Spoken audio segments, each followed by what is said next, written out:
Hello, everyone, and welcome to the Circle of the World podcast, where we discuss Joe Abercrombie's first law series. I am one of your hosts, Lord Chamberlain Jeffrey, and here are my co-hosts. Arch-Lector George. And Harrison, the Adeptus Historical. Continuing our pattern of interviewing special guests, we have the return of the Serpent of Talins. Ladies and gentlemen, Hi. Stephanie.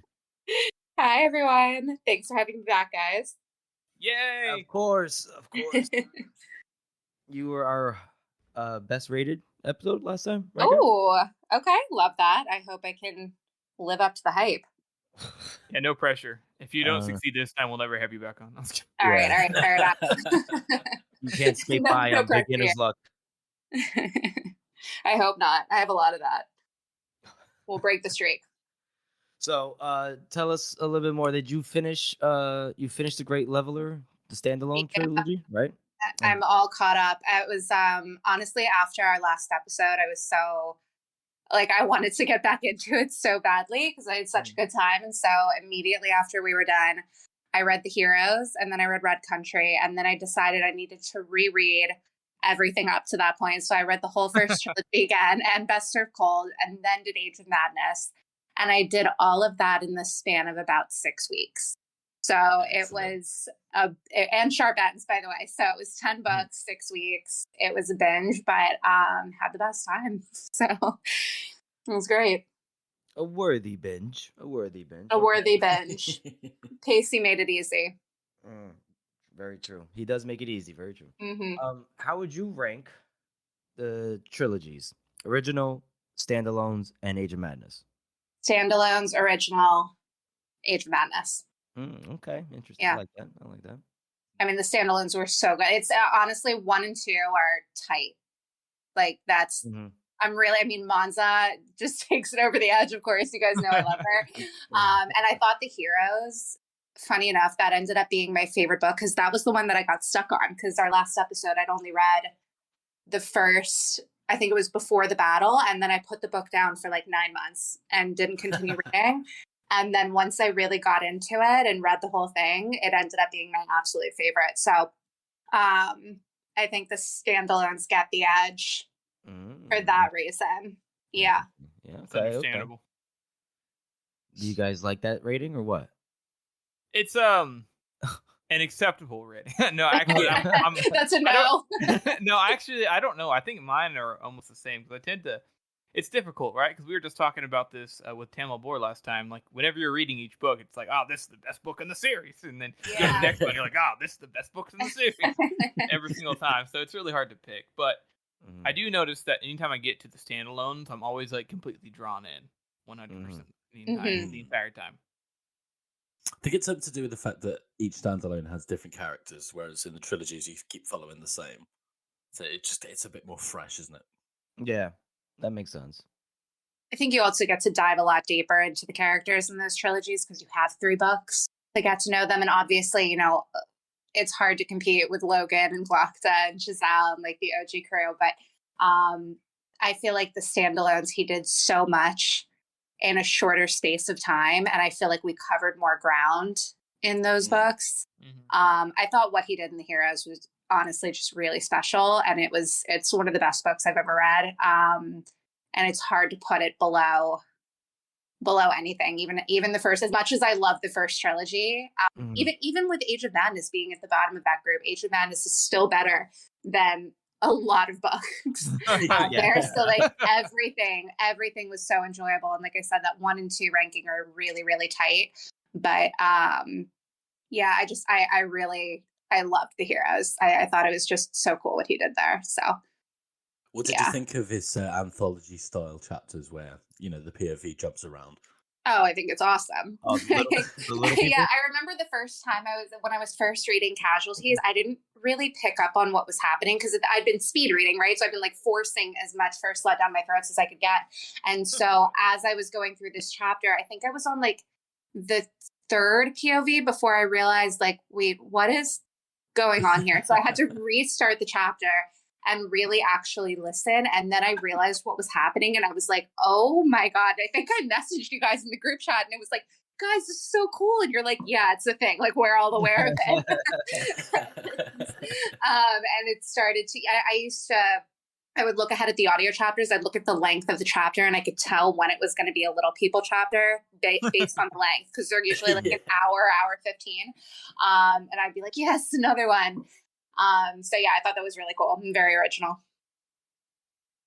Do you think that over time, even with the Age of Madness, even though you obviously don't like it more, the characters, like last time we talked about how, yeah, Monta's really awesome, and Pharaoh and Artie are good too, but like overall, I mean, let's be honest, his female characters are pretty weak in the beginning. Yeah.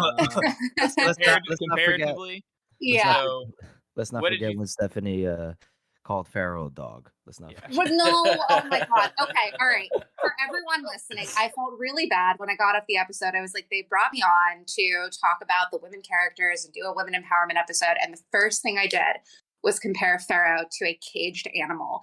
And I literally called Jeff. I was like, you can't publish this. It's horrible. But for anybody who did catch that, I realized my mistake. I am very upset about it. I've been very upset about it for a few months, so I'm going to try not to do that again this time around. But to your point, yes, the women characters in Age of Madness were very well done compared to the first trilogy. And we'll have a lot to talk about that, I'm sure. But definitely, it felt like Zhao realized what he did in the first trilogy and really worked to rectify it. And I liked how that turned out. Yeah, I think that's pretty accurate there with what his statements have been and stuff. Mm-hmm. Harrison, did you want to continue? I think you had a second part. It seemed like to that question, right? Yeah, the hot spot issue, which is that people feel the way they do about Monza, which we talked about a lot last time, so we won't go into that again. There's two more characters that people feel that way, although one of them has been slowly not, and maybe since the Age of Madness, and her character Finnery has become less despised. But Savine seems to, despite everyone liking her character in Age of Madness, everybody seemed to like slowly dropped off and started not liking her anymore. And I think it's a mixture of her going against Orso, but I'm also not exactly sure why people don't like the way she is, because I mean, she's actually becomes a better person by the end. Well, I mean, It's overall, debatable. compared to where she was. I think there's an argument to be made either way. Now, when you talk about people not liking Savine over time, are you talking about over the course of the 3 books, or over the course of time as the years have gone on, people seem to like her less? I would say both. Okay. I know when Age of Madness came out, when the very first Little Hatred came out, everyone was like, "Oh, I like Savine." But when The Trouble with Peace came out, suddenly people were like, "Oh, Savine was really interesting last time. Now she's not," and that seems to have stuck. Despite, I felt like her character did a lot inside of Wisdom of Crowds. I feel like there's so much to unwrap here, because Savine is a character that I love in spite of myself. She'll never be Monza, like she'll never be at that level, sorry. But I really did enjoy reading about her, because I think I'm just drawn to characters like her. And even as I was reading and I was like, I don't like this, I don't like this, I don't like that, I couldn't help but love her. And I remember thinking to myself, if I ever met this woman in real life, I would stay as far away from her as I possibly could. Like, she's objectively horrible, but there's something about her that, sort of pulls you in and keeps you coming back. The challenge that I had, and the reason why I say Savine becomes a worse person as the series goes on, is because after the events of, and in the middle of the Little Hatred, where she's running for her life, and she's, taken in and like having to sort of live this life that's so different from her real one, she goes back and she suddenly realizes that her actions are wrong, and that the things she's doing aren't okay, and that she treats people badly and she takes advantage of them, and she doesn't change anyway. And that's really what got me, is like, she thinks to herself, I should change. I'm going to change. I'm going to do these things and I'm going to be better, and then doesn't. And so it's one thing to be evil and be ignorant about it. It's another to be aware of what you're doing and do it anyway. And so I can see why people would sort of start to separate themselves from Savine. If that is in fact their reason for doing so, I can definitely see that, because I think we all really wanted Savine to go through that and come through it actually being a better person. Like she, she's out there like, what was it like the slave queen or something? Like, what was her moniker? Oh, It was the something of the slums. So yeah, darling of the slums, right? Darling, yeah. And she's really only taking care of them because she wants to put on this image and this perception, not actually because she cares, when she's literally lived with them and seen what they go through and dealt with that. So to me, that's kind of unforgivable. Does it seem like, though, because in my mind, she basically has to cover up more because of her position, however, and yeah, because of who she is, but at the same time, she doesn't really do anything different in terms of, like, Glokta, right? Glokta knows what he is. Glokta does continue to do bad things. Mm-hmm. And you could say, well, he's a bit nice to the ladies. Well, Savine was a bit nicer to poor people, the people who saved her. She was a little, yeah. And she, at the end, she does keep Leo in check, not because of purely her own pride or just her children, but because she knows it's literally going to be better for everyone. So in my mind, she does, although she doesn't change on like an individual level, she does have a more altruistic point of view and is not as selfish as she was before. And while she's not a good person by any means at all, I feel like she actually made it further than Glokta, who basically just didn't want to be beat whenever that it is came true. down. Yeah. And that's a good point. And so I'm like, okay, there is an argument both sides. I guess I wanted to see more of like a reckoning for herself, and didn't really feel like I got that. But I do agree with you that like she did seem to genuinely try to want to make some of those changes. I just don't know that I agreed with her reasons for wanting to make those changes. If that makes sense. I don't know. Yeah, it does. But I still, again, adore her. I think she's an awesome character. And one of the things that I actually noticed as I was preparing to read Age of Madness, because I knew who like the major players were, I just didn't know anything about them. And I remember thinking to myself, I don't see anyone talking about Savine. She seems the most interesting on the surface, to me at least, but I never really see posts with her name. I never really see her coming up in conversation about Age of Madness. And so I kind of wondered why that was. And now having read it, honestly, I'd still like, we're sitting here talking about it, I still like her. I still wish she would be brought up in the fandom a little bit more. I think we tend to get a little more distracted by that other asshole, Leo Danbrock. He can go fuck himself.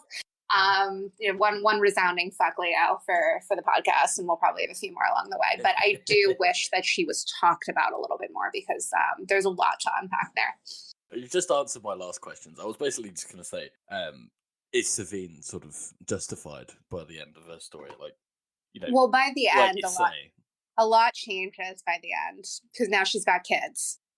That I will say, I thought Savine as a mother was well done.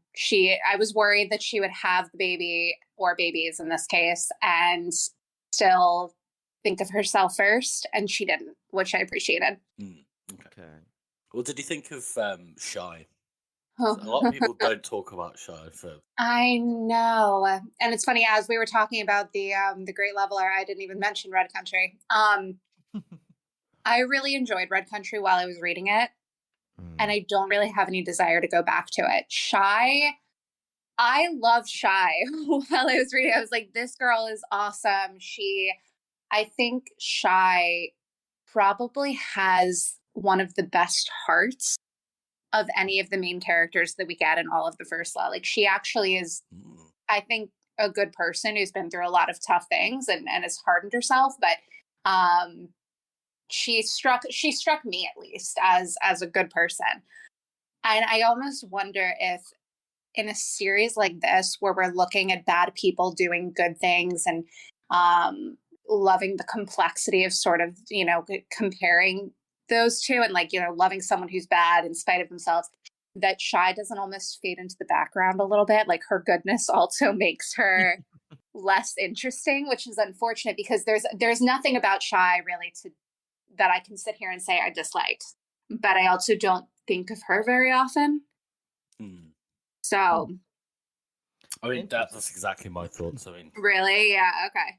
I think that she is somebody who, like you said, gets faded off because she is a better person. But I think the entire like way Red Country functions, people, it's like their favorite one out of all of them.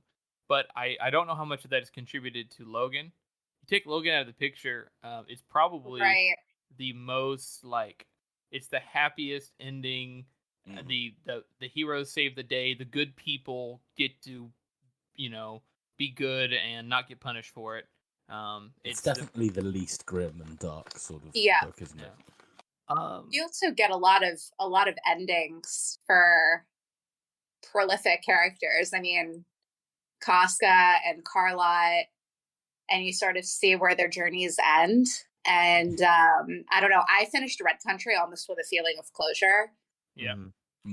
Which we didn't get as much in some of the other books. So yeah, it was good. It's as Jeff knows very well about me, I am not a fan of Westerns, and so I really wasn't expecting to enjoy that book as much as I did, but I ended up really liking it. The fight between Lamb and Glama Golden was very fun. Spectacular.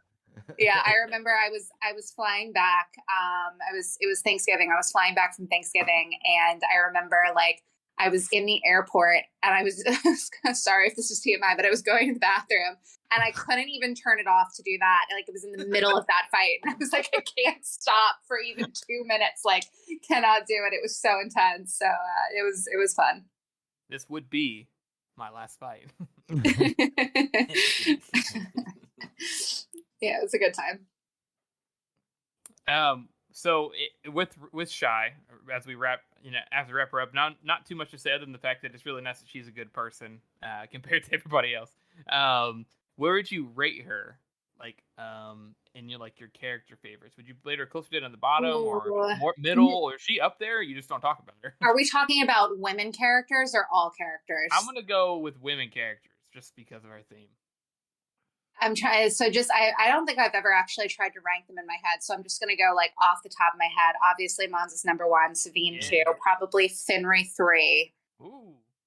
And then only because I feel a connection to Carlot. Carlot goes 4, then Shy, then Artie. And it's funny because I think the last episode we did, I loved Artie and was talking her up. And like, she was my superstar, loved her to death. After rereading the first trilogy, I couldn't stand her. So Artie's all the way at the bottom. I think Shy probably falls around the 4 or 5 mark. If Artie's all the way at the bottom, then Pharaoh's not even existent because she forgot about her. See? She hates animals. My God. She hates dogs. Did it again? Stop it. No. First of all, I love dogs. I'm a big fan of dogs. They're the best. Do you have any, though? She did. I fostered. I know. Yeah, not very good at it. So really wasn't. I'm a good dog aunt. There's this trait that has been thrown around in like literature. I don't know if it's been inside any of your guys' algorithms, but it's somebody called a manic pixie dream girl. Yes. Oh God, 500 Days of Summer ass motherfucker. And I feel as though one reason why Rika is so popular is because for some reason she fits in that category and slowly comes out of it. And then by the end of Wisdom of Crowds, a lot of people don't like her because she beats Calder.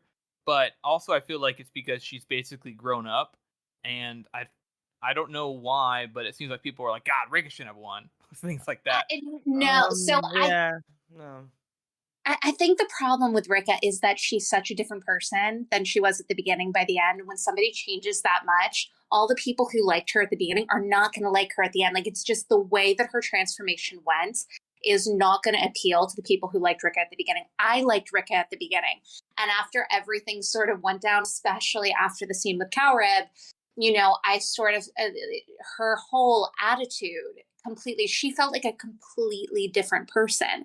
And so I think there were probably a lot of people who fell for Rika, whether it's because she was this manic pixie dream girl or not. that just weren't going to connect with who Ricka became in the end. So I'm not surprised to hear that a lot of people probably fell off. I thought she was fascinating, like probably had one of the most interesting arcs, because the whole time after the scene with Coward, and maybe I didn't read this correctly, so sorry if this is coming off a little bit dense, but after the scene with Coward, I didn't know which eye she had given up. And over the course, and I don't know if it was meant to be that way or if it was explicitly stated and I missed that, but I didn't know. And so throughout the next 2 books, I kept thinking, like, where are Ricka's visions? She's having no visions. She's giving up the long eye. She's saying that she's had all these visions, but she hasn't. We haven't seen any of them. And then in the back of my mind, I'm like, nope, they're still happening.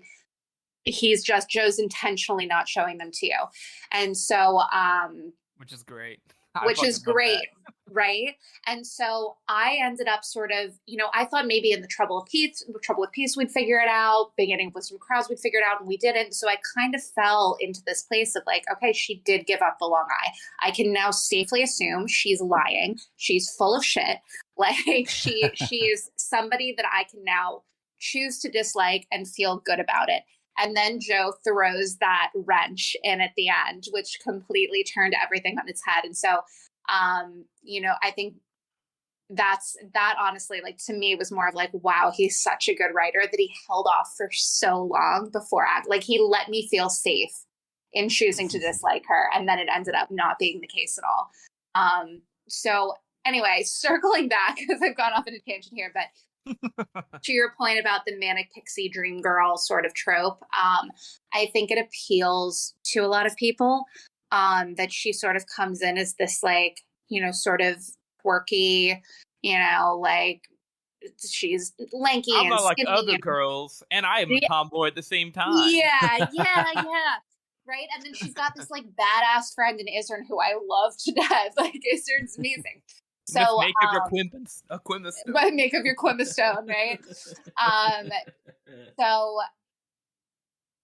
I think falling into that trope, I would imagine it was intentional on Joe's part to make a certain set of people fall in love with her and then take that away.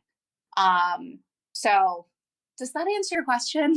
Yeah, no. I think that's a good answer. I was gonna say that I like the fact that Joe hides it as well, because even at the end, that she's also still lying, because the long eye just doesn't come for her whenever she wants it to, at least not for her. So she a lot of it she was making up, which made it feel really good whenever she succeeded, because you weren't sure. Mm-hmm. Jeffrey? Well, I was just gonna comment on A, because of your question, Harrison. Now I'm imagining Ricka to be a one-eyed Zoe Deschanel. B, I don't. She lied about having visions, but she didn't have any visions. Remember, like she did give up the long eye, but apparently it's like you can't hold the long eye back, man. Yeah, and she doesn't get to choose when or not to have a vision. That's why that whole vision with Ayus, Buyus, whatever. Oh, yeah. Like it just she's just taking a stroll in the park, and then it just bam right in her mind's eye. She doesn't really get to choose to see it. So that was my only point. What I didn't know was whether or not she was having visions and Joe was choosing not to show them to us. No, she said it. She said it to Shivers or somebody. She's like, I haven't had a vision. You're right. Yeah. She did. She confided in him. She's like, I actually haven't seen anything, and then she did. Yeah. So she was talking all that smack. Wait, can we take a brief interlude to discuss Shivers and how amazing he is? Oh yeah, because you get to watch his whole story. Yeah, I know. Yeah. Oh my god, like I think he might be one of my favorite characters. No, not my favorite, but one of top 3 in the whole series. He's great. Is the main character in all these books. He is. He's and I love that he just, like, I'm not going to say healed. He didn't heal, but he found, he loved Ricka, and he found that he found something to live for. Great. Yes, exactly. Yeah, he rediscovered his humanity. Yeah. Which is so rare inside of this series. It's really nice that occurs. And him of all people, the guy that had his eye burned out and lost everything, He and then deserved it. suddenly, yeah, he deserves it. He doesn't deserve it because he was still an a-hole, but I mean, does anyone in this but- series deserve happiness? Probably Shy does. not. Damn it, Shy does. You already forgot. She already. Shy does. At least you remember Shy's name.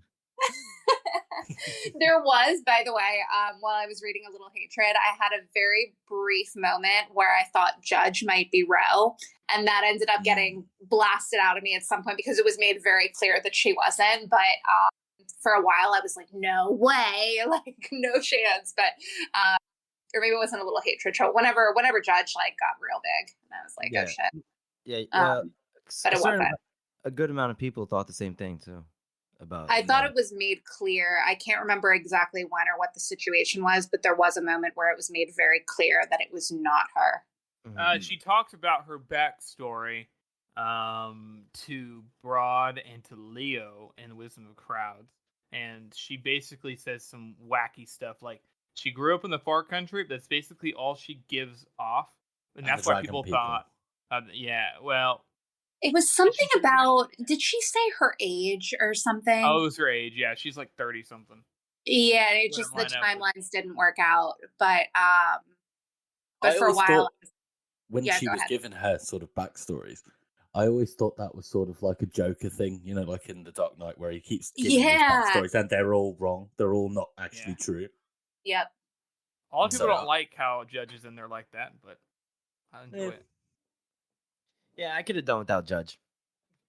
Judge was like, she's a villain. Like and I love villains. I love a good villain. Judge did not feel like a good villain to me. She was very one note. Like she was just crazy, and there was no.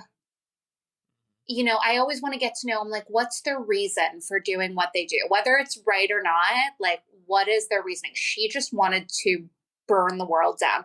But then even with someone like, while we're talking about the Dark Knight, comparing her to someone like the Joker, because I think there's probably a lot of similarities there. We know the Joker's backstory. We know why he does what he does. Judge didn't really have that. Do we know why he does what he does? Well, to George's point, I'm not gonna claim to be like the world's biggest fucking Batman fan. I'm not, but like, we know the Joker he was bullied, he was, went through depression and was insecure and like all of that, and sort of grew up to be this evil, insane person. I don't think we necessarily had that with Judge. Did we? I mean, she did give a couple of different backstories, like one with being like the one who settles the disputes with the whores down by the docks and things like that, and essentially becomes like their pimp. And then with the dragon people and being like ostracized by them, like it's just like a whole mishmash of different things, isn't it? And it all could speak to like an actual true motivation. That's true. Maybe I just didn't want to give her that space because by that point I was already so like, it's like this one was crazy. Yeah. I kind of enjoyed her like chaos just because there is no other character in the series like that. And so I was expecting more and everyone's expecting more. And then when it turns out she really is just crazy, it made me actually absolutely terrified because unlike everybody else, everyone else can be understood in the series. She is not. She can't. Like she could snap and do anything. Yeah, exactly. Yeah. It was, I thought she was very unique as far as villains go in First Law, like to have someone who's just so unhinged. Yeah. So. Yeah, it's not a typical sort of modus operandi when it comes to villains, is it? It was interesting. Judge's POV when. Come on, Joe, give it to us. It's just like it doesn't make any sense. It's just a kaleidoscope of words. Yeah, it's all fucking jarbled together. And inside of you open the book, it just says Judge on the chapter, and you look down and it's fucking math equations. You're like, what the fuck is going on? Or finger paintings. Yeah, finger painting. Or it could be. Have you guys ever read the book called Filth? No. So the whole book is structured where the story is literally split in two down the page with the inner monologue running down the middle. Ooh. That's super cool. It could be like that. I think that would be quite interesting. That would be interesting to see Judge's inner monologue. Yeah, that's kind of whack to think about writing that way too. It would just be like burn, burn, burn, burn, burn the whole way down. Nothing else. Great change.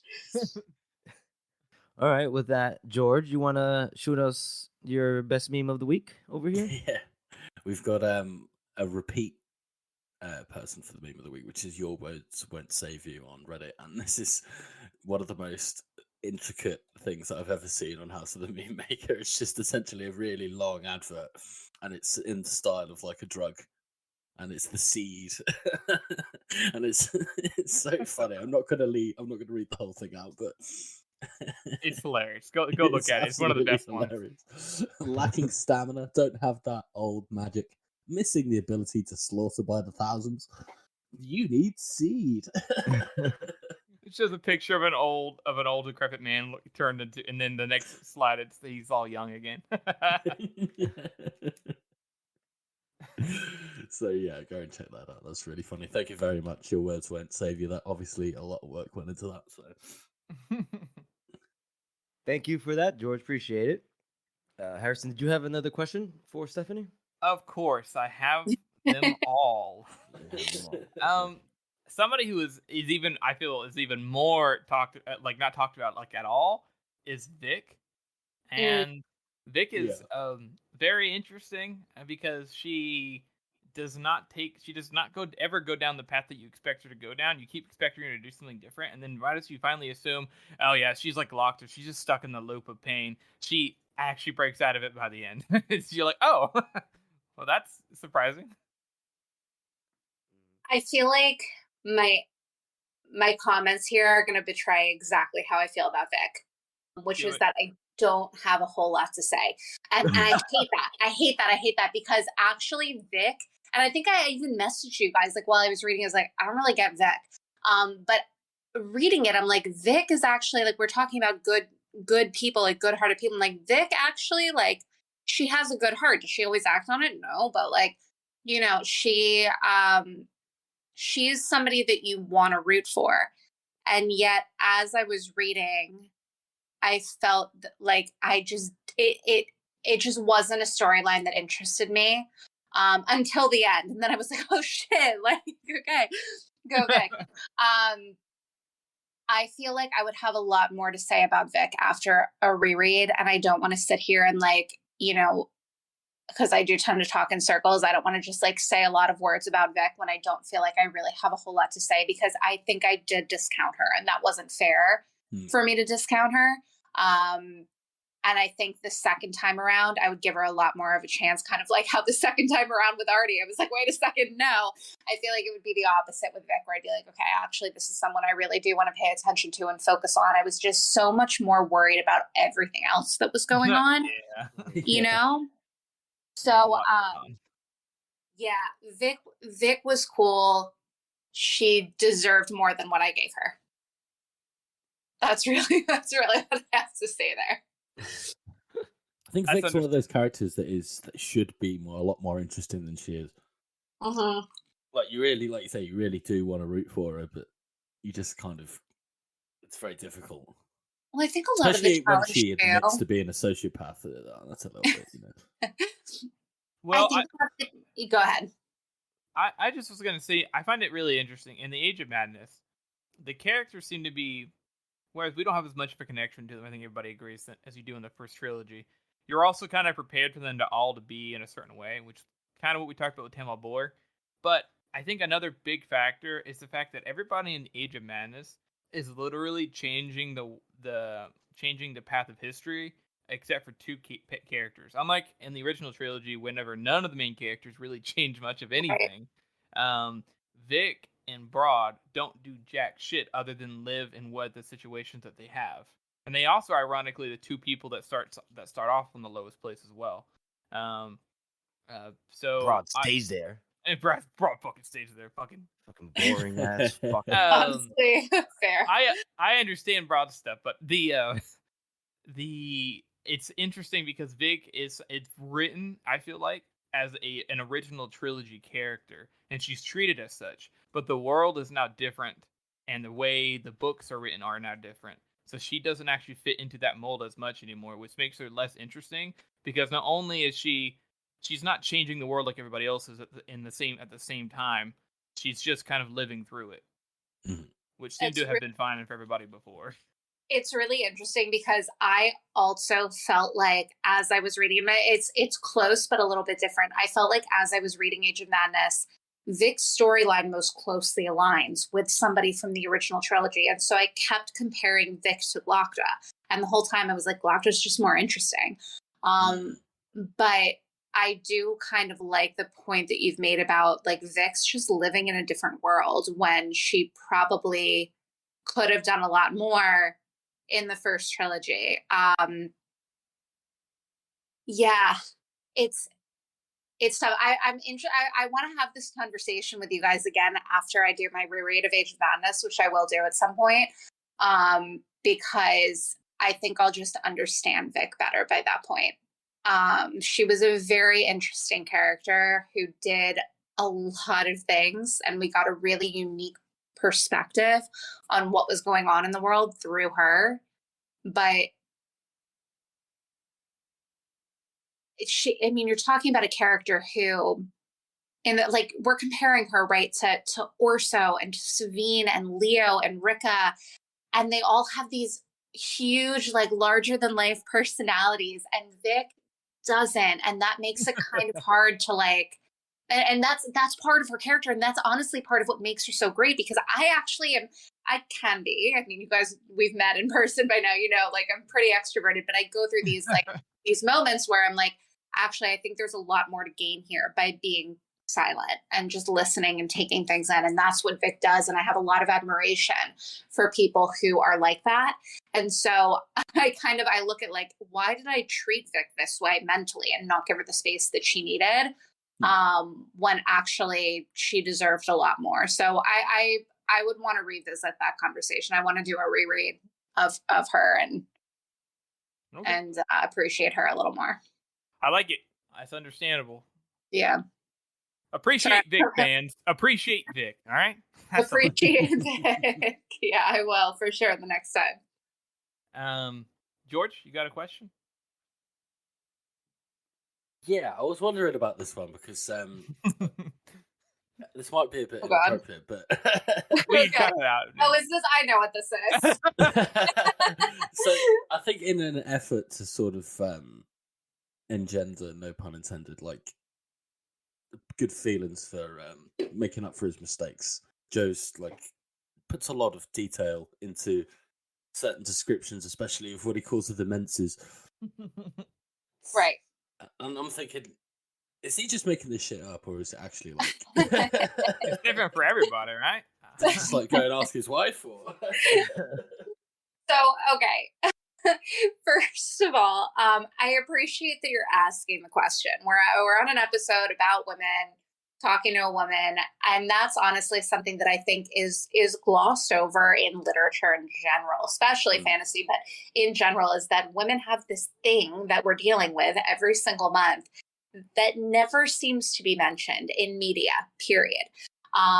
And so I really appreciated that he included it and that you're including it here and now. But it becomes a difficult question to answer because every woman's experience with it is so different. I am candidly one of the blessed ones. I have a mildly annoying first day, and then the next 2 to 3 days, I don't really notice it, and then it's gone. But I have friends who have it for a week and a half, 2 weeks, I have friends who have gone to the hospital for their cramps before. I have friends who have cysts, not to give too much information, but like they're dealing with really incredible pain every single month. And so there's such a spectrum of what people experience on this. And so I don't think it's, in one sense, I don't think it's fair for me to judge Savine's experience with it, because her experience is hers. But I do think that like there was like that scene, she's in the cart with Hildy, and she's like, every time the carriage bumps, she like feels a little, a jolt. And that I think is accurate, because when you're dealing with those bad days, it's always there in the back of your mind, even if it's not the worst of the worst. Like me on my first day, it's really not that bad, right? But it's definitely like, I'll be on calls and I'll be like, oh shit, that was annoying, So it's just, it The answer is yes. The answer is yes, it was accurate. So like diving deep into this, it was accurate for her. It wasn't unbelievable, Like I read it and I was like, yeah, this is Savine's experience with it. It's not my experience, but it's hers, and that's valid. Whatever research Joe did, it came across believable. Okay. I find that interesting as well, like what you said. It's literally never brought up anywhere. Yeah. In fiction, unless you're talking about some ultra specific sort of, But sure, anyway. there's a plot-based reason for it. Yeah, exactly. So it is interesting to see that, and I actually really do appreciate that from Joe. getting down to the nitty gritty, the real stuff. Yeah, I like that as well, because I grew up with a lot of sisters, and it was a typical conversation at least once a month. So it was nice that was put in there, because like you guys said, it's always forgotten about, and that is a part of half of the population's lives. So every single week, once a month. So it was nice to see it included. And it also, I think, kind of lines up a lot with, kind of like we mentioned at the beginning of the episode, how much more fleshed out the women are in Age of Madness, and the standalones too, compared to the first trilogy. So it was nice that it was not just like, let's flesh out their character. It was also, let's actually flesh out what it means to be a woman, and like that experience that we have in our lives. So it was cool to see it included. Good. Jeffrey, any comments? About the Menzies? The Menzies. I want to say we here at Circle of the World podcast, we believe in inclusivity. We support Menzies. We support the Menzies. Yeah. But ladies, come on, your stuff, has the word men in it. Like, stop taking so many things from us, please. Come on. Anyway. Damn it, Jeffrey. Anyway. So quick question. This character hasn't been really talked about so far. At least I don't think so. What do you think about Wonderful? I love her. Go ahead. Rattle it off. Come on. I love Wonderful from the moment she appeared on page. That's my bitch. Adored her. I thought she was great. Obviously, I wish she was a little more fleshed out. I wish she had a more major role than she did, but I was very happy with what she got. And the fact is, her character served a purpose. She was in the role that she was. And yeah, I mean, she was great. Every moment she appeared, I was very happy with her. And I also want to say it was just such a testament to Joe's writing of Clover, that even when he killed her, I didn't hate Clover for it. It was just like, that's what it was fucked up. I was like, that was fucking wrong. You shouldn't have done that. But that's what she gets for letting Dao die. Sorry. It was really bad. But she was like, I mean, she was just like loyal. Yeah. Well, I mean, there was that one part. But no, she was great. I really liked her. And I don't know if I should say this, but I will anyway. I have a weird thing about like women and hair. I really like, I don't know, for whatever reason, I'm very attached to hair. And so generally when I meet a woman character who shaves her head, I'm not attracted to that. This had nothing to do, like, Wonderful. It never even crossed my mind. I was like, I don't care. I'm into her. She's awesome. She's perfect. Everything she does is right. She was ahead of her time, if you think about it, because all the ladies in Age of Madness, like, the style is to shave your head and then like put a wig on. That Wonderful was ahead of her time. Do you understand the fact she was ahead of her time? But do you understand the crisis I had when I learned that Savine actually did that? I was like, I can't. It really hurt me. But yeah, I guess, it was part of the time. But she was ahead of her time with the style. She was great. Loved Wonderful. 10 out of 10. Yeah, she's such a unique like situation. She still feels not like a Northman. She's like more logical or more Right. measured than most of the Northmen. I believe because she is a woman or surrounded by all these men, she has to be more on her guard and more like aware. But at the same time, all the Northmen are like, "Oh, that's wonderful. Don't fuck with her. She'll fucking kill you, bro." Yeah. But this also seems like a good time to point out one of the struggles I had with Age of Madness, and it's a very light struggle. Didn't impact my enjoyment of the series, but Wonderful. Yes, she had to be more intelligent, be more cunning in that way because she's a woman in a world of men. But the men she was surrounded by were also very competent. Like, I love Kernan Graw. I thought he was amazing. And Clover has, intelligence in his own way as well. One of the struggles that I had with Age of Madness was that I felt like, I don't want to say Joe overcompensated for his lack of women with agency in the first trilogy, but I did feel like we sort of had this world where the women were so ruthless and smart, and the men were almost like, they were almost like oafs, like Yeah. they Yeah.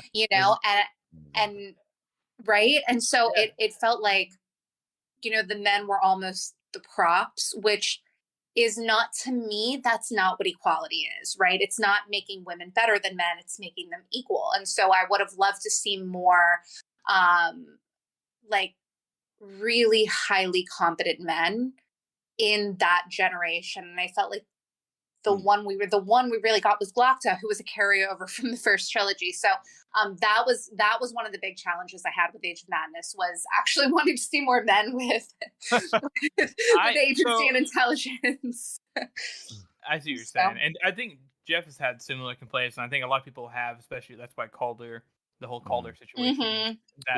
It's part Calder's of that. another holdover, right? But it's interesting, right? Because on that same token, we have Orso, who is somehow like, there's a reason he's everyone's favorite, but it's because he's so good. He's such a good character. We all know. Everybody who's listening to this one already knows. Orso's just fantastic. And yeah, a lot of the women do have a lot of prevalence in it, but I don't know. I felt like it was not overcompensated. Because Harrison's a simp. The women inside of those positions, they also had, and for some of the women thought that that's what they wanted was more, and they learned as well that there's a lot of problems that come with that. So Rika wanted revenge and all the extra shit, and then she had to learn how to be better than just being having brute force. She couldn't be like what she wanted to be. She had to be better. And Savine was forced to, because of her predicaments, maybe not become a better person, but she did not play it out like how men do. I thought it was fine because no men roles were actually replaced. It was women did all of their things in the way that I feel a woman would typically handle a lot of those situations, rather than it just being like, I big man, I strong, I win. And there was a lot. It wasn't just like the women are in charge now. It was more like this woman is in charge because she is like this now. But that's honestly like that. I felt like that was one of the messages of Age of Madness, was like, it doesn't matter how strong a woman is, she still has to operate from the background. And Finri is a perfect example of that. Finri was fantastic, right? I mean, we came in and she's basically a general, and she's she's making the right decisions. Is she outright? No. I mean, everyone's still lost to Monza, but like, bad bitch. So, but Finri is, she's doing a good job, and she's still replaced by her son because he's a man. And that wasn't subtle, right? That message was explicitly sent. And so, it's still, you get these women operating from the background. And to your point about Orso, Orso, yeah, we all love Orso. He's absolutely incredible, and he does have such a good heart. But, when I talk about like the women being vicious and the men being a little bit bumbling, If Orso hadn't been bumbling, right? If he hadn't been lazy and he had wanted to be a little bit more involved in what was going on, then he wouldn't have ended up where he did. But he did. So, if Orso had a little more strength, I think the story, and not that's probably the wrong word. If Orso had a little bit more ambition, then I think the story would have turned out very differently for him. Yeah. Good point. Well, we're going to go on to the community interaction segment. Community interaction. Oh, yeah, it's one of our other segments that we do. So basically, Harrison, he pisses people off on Reddit. That's basically what happens. I love doing that. Or we get pissed off by people on Reddit. Yeah, we get pissed off on Reddit. So this one take it away, Harrison. Best place to live. I've done a couple of these now on the First Law subreddit. I done the North, and then I did middle, the Union, and then I did Styria. The options were Talins, Sapani, Osprey, Viscerine, Westport, or some other place in Styria. That way no one freaks out. Like, why didn't you put this one down? I voted for Westport. Yeah, see, a lot of people did, and that was second place. I don't think it counts, though. It's not a real answer because Westport isn't.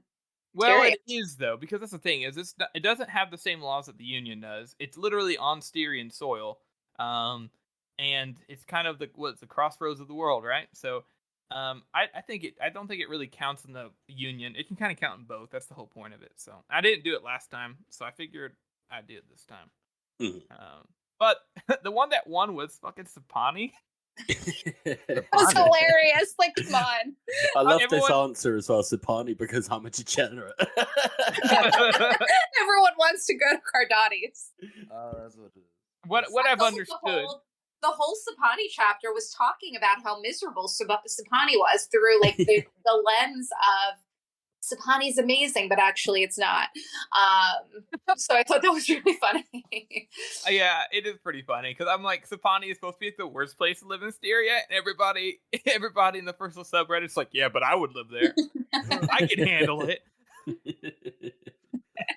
Look, every building has mold on it. Everybody is fucking wet. And you can't see anything. It's just fucking shit.